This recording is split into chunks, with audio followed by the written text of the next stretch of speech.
And even though it sounds like shit when somebody says, you needed that car accident or you needed, this person to pass away. No, it's more about the way you think about it is whatever came from it was a lesson.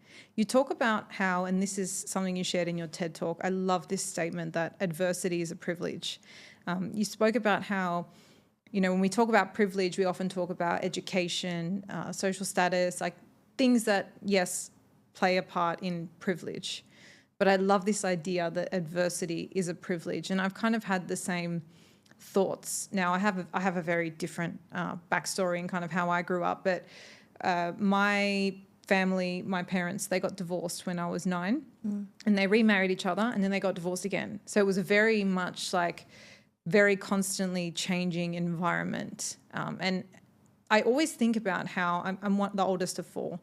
And I always think about how the 4 of us have this amazing like emotional maturity, and we're really kind of, I don't know, I think mature is the best way to say it. And I just feel like sometimes you would look at situations like that and people always feel sorry for the children and expect it to have like a really adverse effect on them. But I almost feel like because it was so tumultuous, I almost had this raised, what's the word? Like I had a raised baseline in terms of what I could tolerate or like deal with. So talk to me a little bit about how you see adversity as a privilege and how did you actually come to that reframe? Because I think it's a really powerful one.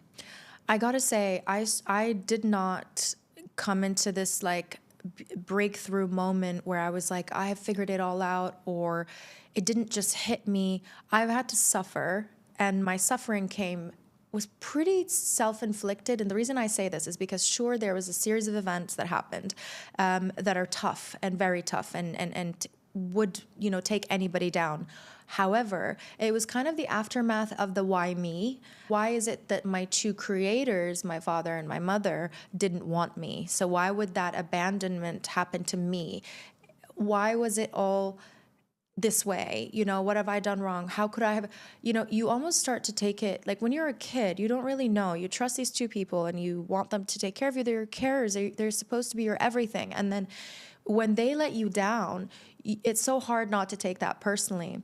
So I went through some deep suffering of victimhood. And I was and let's be honest, like I was a victim of that experience, but I'm not a victim of what it can cause. So like, I don't have to let it affect me in a way where I just, throw my life in the bin and just do a bunch of drugs and take, and just give up.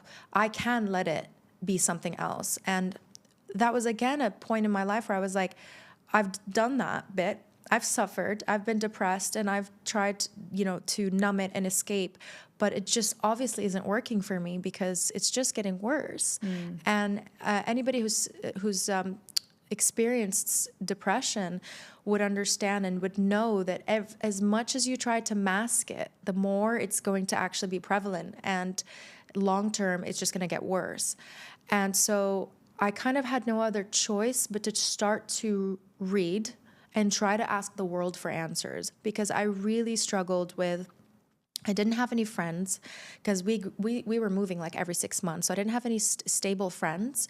I wasn't really this confident person who's like, let me go make new friends. I was working a job at folding clothes at 15 in Houston, Texas. So I didn't really have this like social capacity to go and socialize and make new connections. Actually, connection was really scary for me. So when it got to the point of the lowest of the low, I think that's when it started to come to me that if I don't really step up and try to frame this differently, I am going to die. Like I am actually going to, run myself into a wall.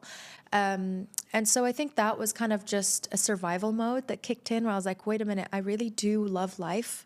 I want to be around. I want to meet new people and make new connections. And I don't know what my dream is.